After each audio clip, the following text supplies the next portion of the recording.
I think jealousy probably causes more trouble than good. Should you care if your partner pays undue attention to someone of the opposite sex they find attractive?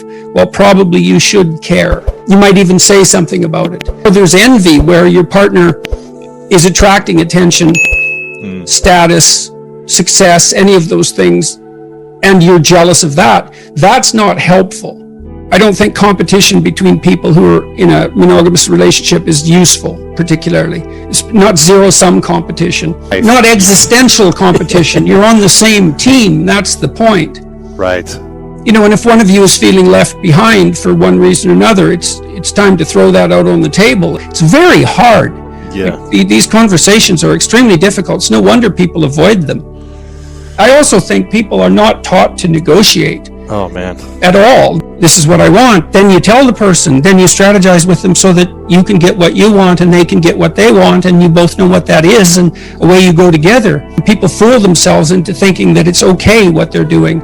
I'm sacrificing myself for the children, and that's okay. I'm sacrificing myself for my husband's career, and that's okay. Sometimes that is okay, but it has to be out, clear, in the open, talked about, negotiated, discussed.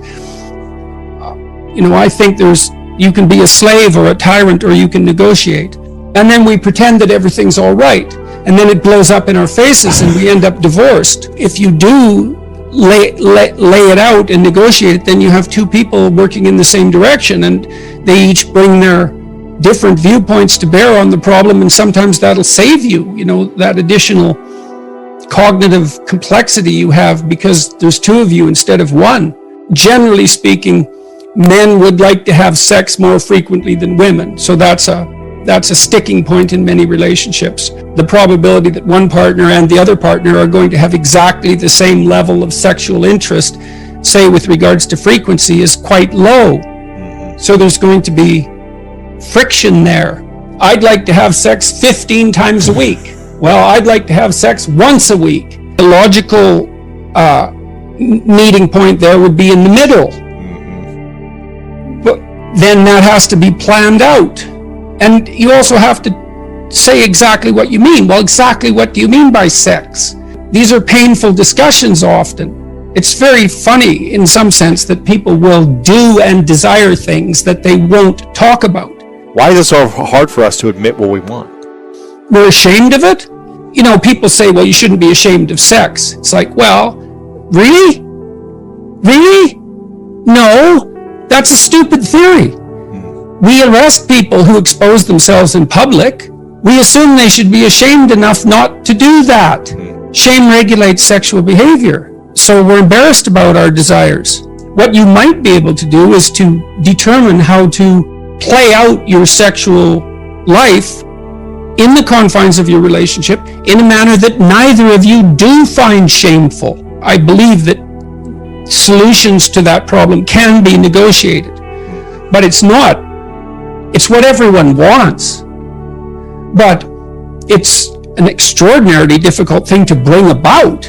Have you got the day-to-day aggravations with each other that are dragging you down and making you resentful under control so that you actually do want to give your partner some pleasure?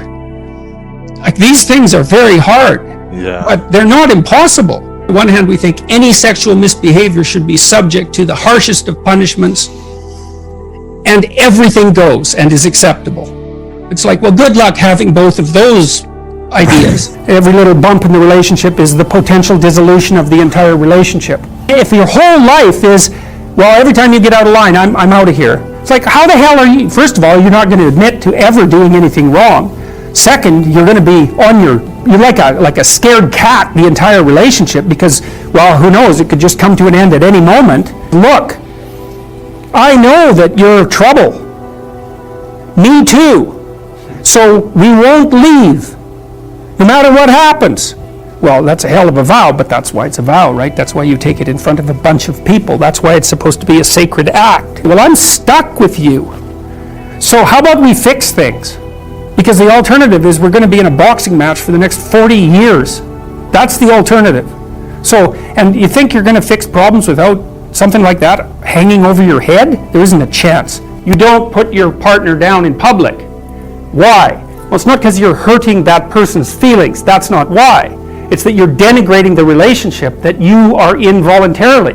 You have a responsibility to those whom you love and are obligated to ensure that they manifest themselves in a manner that's most beneficial to them over the long run. You help your wife figure out how not to make a fool of herself in public.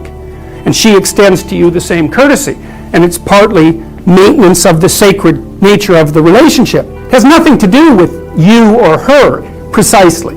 You're going to pay a price for speaking up. But you're going to pay a price for not speaking up. If you decide not to make your stand, you weaken yourself.